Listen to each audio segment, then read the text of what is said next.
iQoo Neo 7 specifications teased. What we know so far. iQoo, a Chinese smartphone brand, is all set to launch its iQoo Neo 7 on October 20, 2022.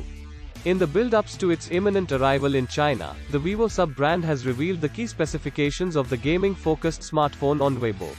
The upcoming handset from iQoo is teased to feature a Samsung E5 AMOLED display. It would include a Pro Plus display chip for better power management during gaming sessions. The iQoo Neo 7 would be packed by a 5000 mAh battery with support for 120W fast charging. It is already confirmed to pack a MediaTek Dimensity 9000 Plus Society under the hood. According to multiple posts shared by iQoo on its official Weibo handle, the iQoo Neo 7 will feature a Samsung E5 AMOLED display.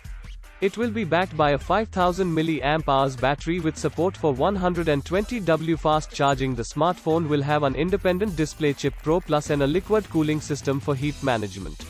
The Eraser posters show the handset in an organdy shade with a hole punch display design and suggest triple cameras at the rear along with LED flash. The iQoo Neo 7 is already confirmed to be powered by the MediaTek Dimensity 9000 Plus processor, coupled with 8GB RAM and 256GB of inbuilt storage. The device is claimed to have an AnTuTu benchmark score of 1,080,717 points. iQoo has already announced that the launch of iQoo Neo 7 will take place on October 20 in China. The launch event will begin at 7 p.m. local time, 4:30 p.m. IST. Currently, the smartphone is up for re-reservations on the Vivo China website and other major online retailers including Douyin, Suning and Tmall. The iQoo Neo 7 is tipped to get a 6.78-inch display with 120Hz refresh rate.